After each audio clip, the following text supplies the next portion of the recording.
Il est établi aujourd'hui dans la coutume ou dans les coutumes béninoises, bien évidemment, que lorsque vous faites un enfant, vous devriez prendre soin du rejet du cordon ombilical. On stresse même parfois, rien qu'à l'idée de penser qu'une souris peut malencontreusement tomber sur le cordon ou le rejet du cordon ombilical, n'est-ce pas, Mylène Fanou? Oui, Hermone, et à la naissance, l'un des premiers gestes est de couper le cordon ombilical.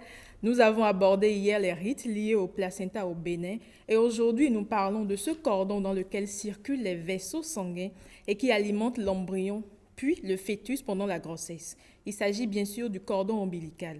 Monsieur Didas Tossou, bonjour. Bonjour, madame. Merci d'être toujours avec nous. Merci, c'est un plaisir. Qu'est-ce que le cordon ombilical du point de vue social et culturel? Bien, merci beaucoup. Bonjour le plateau. Le cordon ombilical, comme je l'ai dit hier par rapport au placenta, c'est un organe très précieux. Il n'est pas à négliger. On ne le jette pas. Il est précieux parce qu'il constitue, comme son nom l'indique, le lien entre la maman et l'enfant. Et le couper, c'est dire, je ne suis plus avec ma maman. Souvent, quand on parle de cordon ombilical, c'est tout comme si c'est ce que vous avez de plus précieux. On demande souvent où on a enterré votre cordon ombilical. Un enfant qui grandit demande où mon cordon ombilical est enterré. Ça veut dire que vous avez une histoire. Si on dit un enfant garde toujours le cordon ombilical, ça veut dire qu'il ne veut pas, il est très attaché à ses parents, il ne veut pas quitter, les parents ne veulent pas quitter sa maman. Donc c'est comme s'il y a un lien qui est là, qu'on ne peut pas casser. Voilà. Oui. L'enfant demande là où c'est pourquoi exactement. Oui, quand on demande où mon cordon ombilical est enterré, c'est d'où je viens. On demande d'où l'on vient. Est-ce que je viens d'ici, de ça? Si je suis né dans une zone ou bien dans une commune, dans un village et que je ne connais pas, ça veut dire que moi-même là, je n'ai pas de vie, je n'ai pas d'histoire. Alors que si on enterre mon cordon ombilical quelque part et que je réclame, ça veut dire que je réclame ma famille. Ma famille d'origine, c'est là. On n'enterre pas le cordon ombilical dans la famille de la maman. On enterre le cordon ombilical dans la famille du papa de l'enfant. Donc, je dois chercher mon histoire et mon histoire, c'est chez mes parents et paternels. Donc le cordon ombilical également s'enterre. Santé. Ça s'enterre au même endroit que le placenta ou... Non, pas forcément. Pas forcément. Et ce n'est pas de la même manière aussi. Souvent, on l'enterre lorsque ça tombe. Il faut expliquer aux téléspectateurs que c'est quelques jours après que le tout petit cordon qui est sur le ventre de l'enfant, c'est quand on est en train de faire le pansement que ça tombe, on met dans un pagne, le pagne avec lequel la maman a accouché, on met dans le pagne et ce n'est pas tout le monde qui prend. C'est pas tout le monde qui prend. Soit c'est la maman elle-même, soit c'est les parents directs de l'enfant. On ne laisse même pas à la portée de la coépouse. Parce que si la coépouse prend, elle peut faire autre chose que je ne vais pas expliquer ici. Voilà. D'accord. Donc il y a une partie du cordon qui va avec le placenta, c'est bien ça? Oui. Et c'est l'autre partie qui Le tout descend. petit qui est précieux, le tout petit qui reste là, qui sait, quand on fait des pansements, c'est peut-être 3 jours, ou bien 5 jours, parfois ça peut faire 20 jours, ça dépend. C'est quand ça part, quand ça tombe, on est en train de laver l'enfant. Celui qui lave l'enfant ou celle qui lave l'enfant, dès que ça tombe, c'est cette personne qui prend et met dans un paille. On ne le jette pas. Donnez-nous un exemple dans, peut-être chez les morilles, comment ça se fait? Bien. Chez les maris, quand le cordon tombe, on prend, on met dans un pagne. Et on organise la cérémonie de sortie de l'enfant. Donc, c'est lors de cette cérémonie que on enterre. On enterre en présence des tantes ou des parents directs de l'enfant.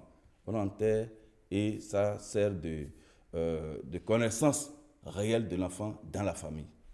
Voilà. Alors, Monsieur Tossou, je parlais dans mon propos liminaire de souris que j'ai évoqué. Il est dit, oui, on nous a enseigné que lorsque le rejet du cordon ombilical tombe et qu'on laisse ça et qu'une souris tombe dessus et mange, le rejet du cordon ombilical, c'est que l'enfant sera un voleur, un brigand, un malfrat. Est-ce que c'est vrai ou c'est juste une parade Parade de de grand-mère? grand-mère. Bon, la grand-mère vous l'a dit parce que il faut prendre précaution. Il faut prendre les précautions nécessaires pour ne pas arriver à ça. Je vous ai dit, l'enfant doit pouvoir chercher à savoir où est enterré son cordon. Donc, demande ses parents, demande son origine. Si la souris prend le cordon, l'enfant va rechercher sa famille où? Dans la bouche de la souris? Voilà. Vous constatez La déjà. souris Il va serait interroger plus la vivante. souris. Voilà.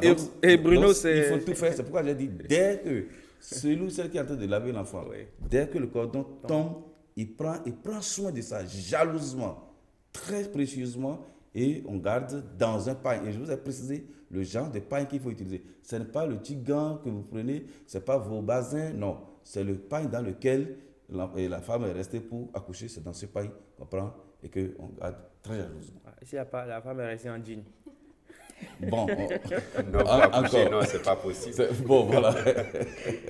D'accord. Voilà. Merci, monsieur Bidas. Merci beaucoup. Ariane, tu as une question?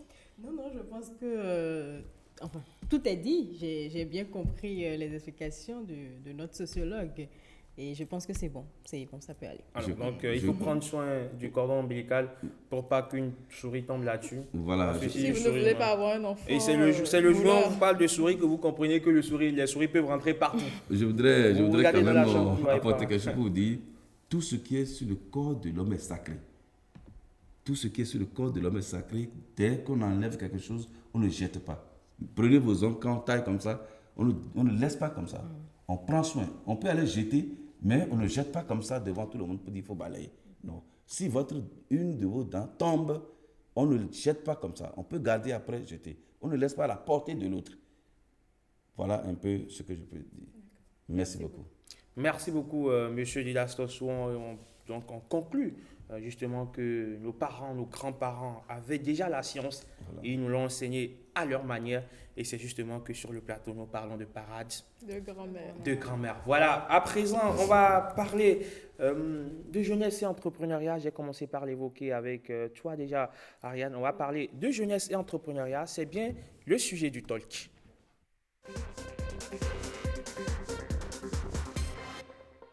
Le talk aujourd'hui s'intéresse, comme je le disais, à jeunesse et entrepreneuriat. Il est établi aujourd'hui que le chômage s'en va galopant dans toutes les capitales africaines, dans tous les pays africains. Et l'entrepreneuriat se présente aujourd'hui comme la véritable panacée pour permettre aux jeunes de s'auto-employer, aux jeunes de devenir donc des personnalités de la cité, bien évidemment. À Cotonou, comme partout ailleurs dans la sous-région, il y a une effervescence autour de l'entrepreneuriat. Au Togo, par exemple, il y a une initiative qui a été mise en place pour pouvoir promouvoir le Made in Togo. Suivez ce reportage et on revient juste après. Du Made in Togo, valorisé sous tous ses angles. Divers produits exposés dans un concept innovant de vente privée. Nous sommes ici au stand Mi-Art. On y trouve un peu de tout. Des sacs en panier rosier jusqu'aux tasses magiques. L'entrepreneuriat togolais visiblement en marche. Nous avons des cadres avec des pensées d'un côté et l'autre le motif en pagne. Nous avons des sacs à base de rosier avec l'intérieur en pagne. Voilà. Et du cuir. Nous avons les kimonos.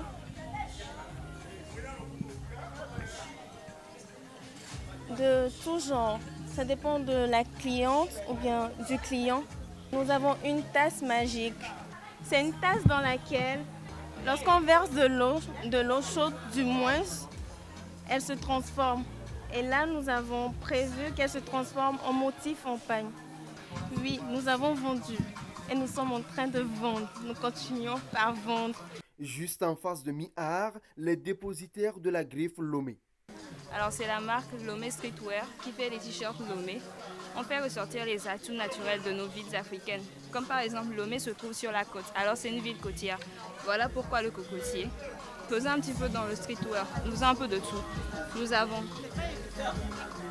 des manches longues, nous faisons également des jeans Lomé, également des tapettes avec de différents motifs.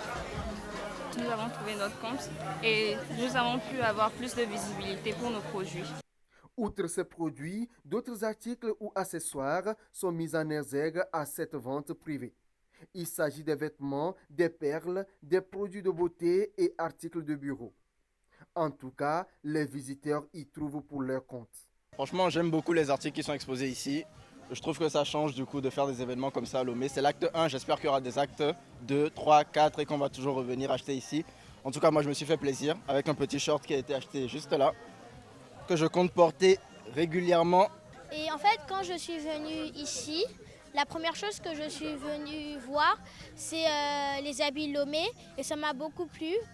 Et j'espère que quand ma mère va venir de me l'acheter. C'est la première fois pour ma part que j'assiste à un événement pareil au Togo et je suis très content de voir qu'il y a des produits qui sont faits ici, qui portent la marque et le nom de notre pays qui sont exposés. Donc je me suis fait plaisir moi-même avec un petit jogging de la marque Lomé. WeIn, une initiative de jeunes entrepreneurs de la diaspora togolaise. Ils sont venus apporter leur contribution à la promotion de la consommation locale tout en répondant aux besoins des populations. L'objectif en fait est d'importer sur le territoire togolais des produits innovants, différents, auxquels les gens en fait n'ont pas d'habitude accès, qu'ils trouvent extraordinaires et de loin, mais tout en promouvant en fait les produits togolais, c'est-à-dire que on expose à la fois des produits qui viennent de l'extérieur, mais des produits d'ici, pour que les gens voient que en fait, les produits togolais sont d'aussi grande qualité que les produits qu'on peut importer. Tout le monde est autorisé à venir ici dans la mesure où l'entrée est gratuite en fait, et tous les Togolais peuvent venir. D'ailleurs, la sécurité de la caisse a été prévenue pour permettre l'affluence, contrôler les gens, mais tout en les laissant rentrer et pour venir faire leurs achats en fait. Il y a eu un engouement extraordinaire. Les gens sont dévoués, les gens sont présents, c'est extraordinaire. Il va sans dire qu'une kyrielle d'initiatives est prise par de jeunes Togolais pour produire, consommer et promouvoir l'entrepreneuriat local pour le renforcement de l'économie nationale. Voilà donc jeunesse et entrepreneuriat, c'est le nœud donc, de notre débat ce matin, Ariane Da Silva. J'ai bien envie de te demander très rapidement ou très tôt, jeunesse et entrepreneuriat, est-ce que l'entrepreneuriat aujourd'hui c'est la véritable panacée pour remédier au chômage? Tout de suite, je vous dirais oui.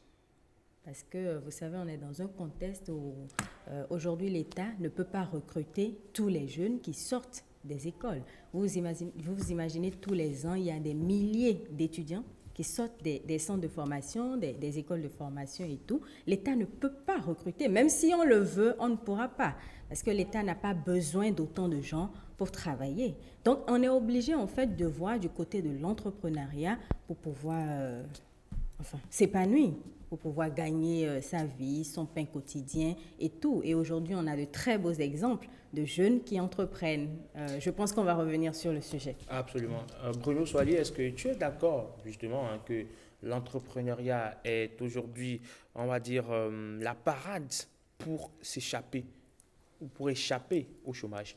Forcément, lorsque vous avez fait une formation, ou pas forcément même fait une formation, vous avez un talent, il faut l'exprimer autrement et tout le monde ne peut pas être employé. On est peut-être 11 millions de Béninois aujourd'hui, l'État ne peut pas employer, on va dire, peut-être les 5, 6 ou 7 millions de jeunes qui sont sur tout le territoire national. Donc il faut un autre canal pour, on va dire, l'alternative de ceux-là qui n'ont pas pu être employés par l'État. Et c'est bien entendu à travers soit le privé, soit l'entrepreneuriat. Et l'entrepreneuriat, moi personnellement, je pense qu'il y a une manière d'entreprendre un peu classique qui concerne tout ce que nous voyons aujourd'hui, mais il y a aussi une autre manière d'entreprendre qui part de votre talent personnel. Donc, vous n'êtes pas obligé aujourd'hui de vous lancer dans tout ce que les autres font, mais vous pouvez avoir un talent personnel. On a vu la dernière fois au Cameroun, une dame qui fabrique les poupées. C'est un talent personnel. Vous pouvez l'exprimer et gagner votre vie à travers cela. Et je pense même que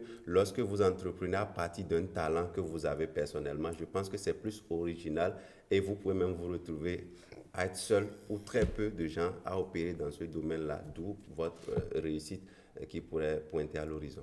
Alors, Mylène, est-ce que c'est facile d'entreprendre? Non, ce n'est pas facile. C'est vrai que c'est bien d'entreprendre, mais non, ce n'est pas facile parce qu'il y a beaucoup de risques, il y a beaucoup de choses comment dire? Il y a beaucoup de facteurs. Exactement. Il faut déjà avoir quelqu'un pour nous soutenir parce qu'on mise tout et toute la responsabilité est sur soi. Donc, ce n'est pas du tout facile.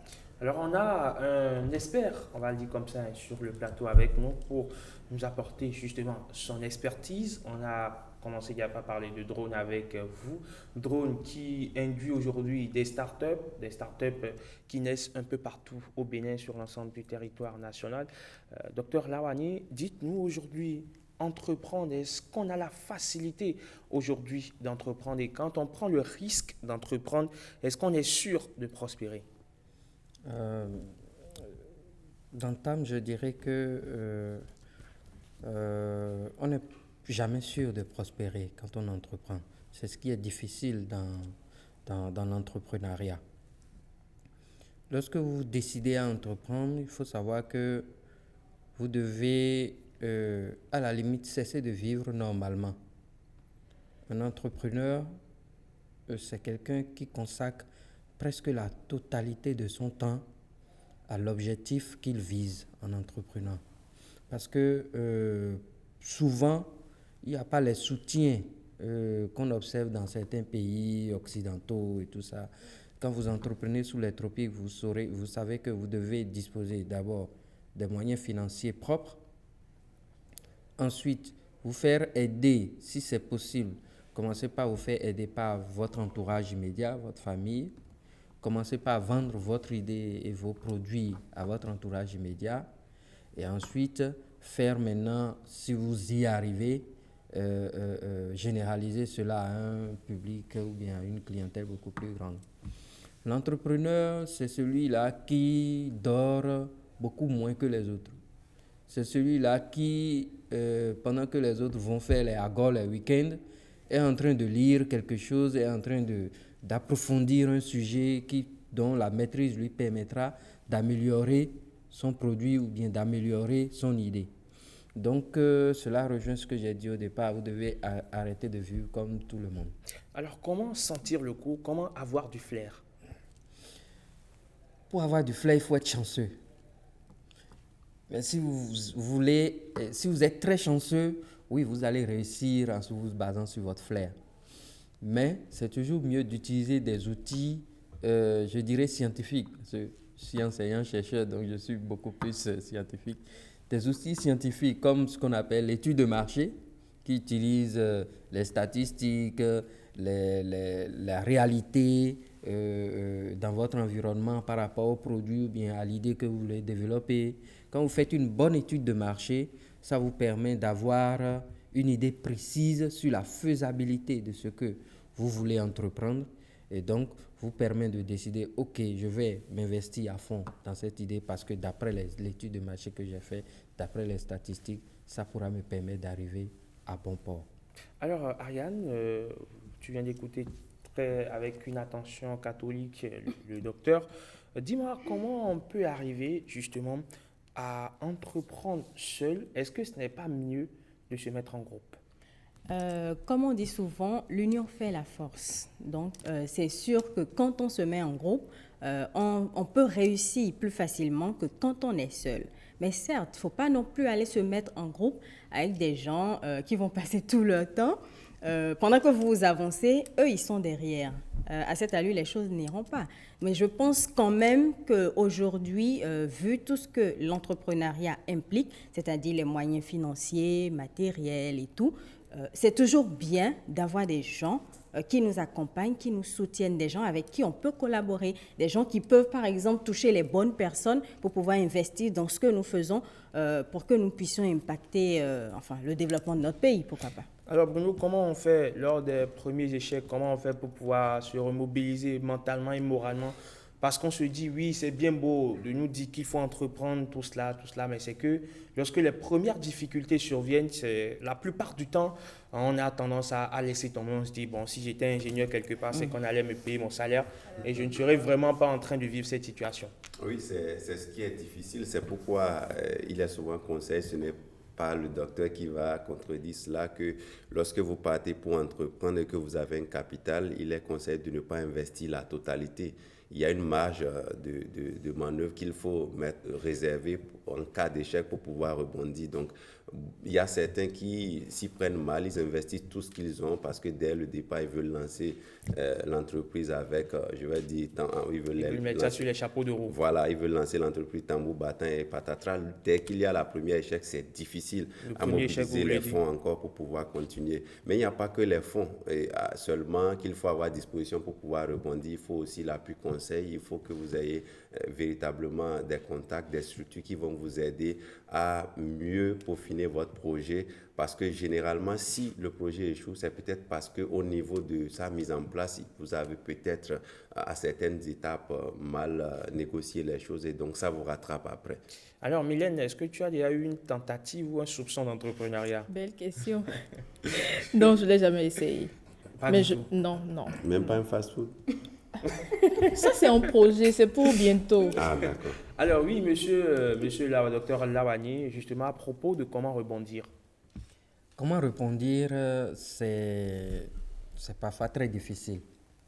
Parce que, comme il l'a dit, si vous avez au début investi tout ce que vous avez dans la seule idée, dès que ça foire, vous n'avez plus de moyens pour pouvoir avancer. C'est dans ce sens que Dangote dit souvent qu'il ne faut pas laisser tous ses œufs dans le même panier. Donc, il faut diversifier. Alors, pour vous donner un petit exemple, personnellement, j'ai déjà eu à entreprendre dans certains domaines. Celui dont je vais vous parler, c'est celui du e-commerce. Dans les années 2012, j'avais remarqué que les parcs d'automobiles, j'avais voulu acheter une voiture. Donc, c'était très difficile pour moi parce que quand je suis parti à Sémé, j'avais plusieurs centaines d'hectares avec des milliers de voitures, je ne pouvais pas choisir. Précédemment, j'avais fait un séjour en France pour mes études où j'ai pu choisir des véhicules sur des sites internet. Donc, j'ai voulu le faire ici. Idée très géniale. Je me suis dit, les gens qui viennent du Tchad, les gens qui viennent du Tchad, ils peuvent déjà chez eux choisir les véhicules et tout ça, mais j'ai investi plus de 2 millions pour faire construire un site internet par un webmaster très fonctionnel. Et arrivé sur le parc, les propriétaires des parcs n'étaient pas très enchantés parce qu'il y avait une autre équation que je n'avais pas prise en compte. C'est que les services financiers allaient leur coller aux fesses. Donc du coup, le projet qui était très bien, smart, joli et tout ça, tranquillement tombé à l'eau. C'est dans ce sens que j'ai parlé de l'étude de marché, de l'analyse des différents et d'analyse des différents facteurs qui interviennent dans le succès de ton entreprise. Et aujourd'hui, comment on fait pour pouvoir promouvoir les startups qui sont en train de naître aujourd'hui un peu partout dans le pays pour que ces startups-là puissent survivre? Oui, il faut dire que le gouvernement fait beaucoup d'efforts quand même pour promouvoir l'entrepreneuriat au Bénin à travers le ministère qui se charge de la promotion des petites et moyennes entreprises. Donc, il y a des programmes et de formation pour aider les jeunes qui veulent rentrer dans l'entrepreneuriat à y entrer de façon beaucoup plus sérieuse, beaucoup plus scientifique. Il y a l'université, je sais que l'université d'Abomey-Calavi travaille avec des sociétés, à des incubateurs pour les jeunes entrepreneurs, pour pouvoir leur permettre de faire des idées viables. Donc, il y a des solutions qui existent. Il y a aussi des ONG comme IEP, Young Entrepreneur Partnership. Il y a beaucoup d'organismes. Il y a beaucoup de choses qui sont faites. Il faut que les jeunes se renseignent pour pouvoir avoir accès à ces outils. Ouais. Merci beaucoup à vous, docteur, et merci également à vous, chers collègues. Je crois qu'on a essayé d'écumer la question, en tout cas en peu de temps. On espère avoir contribué quelque peu à ce débat-là de jeunesse et entrepreneuriat, un débat qui est sur le tapis aujourd'hui, une véritable préoccupation pour pouvoir résoudre la question du chômage.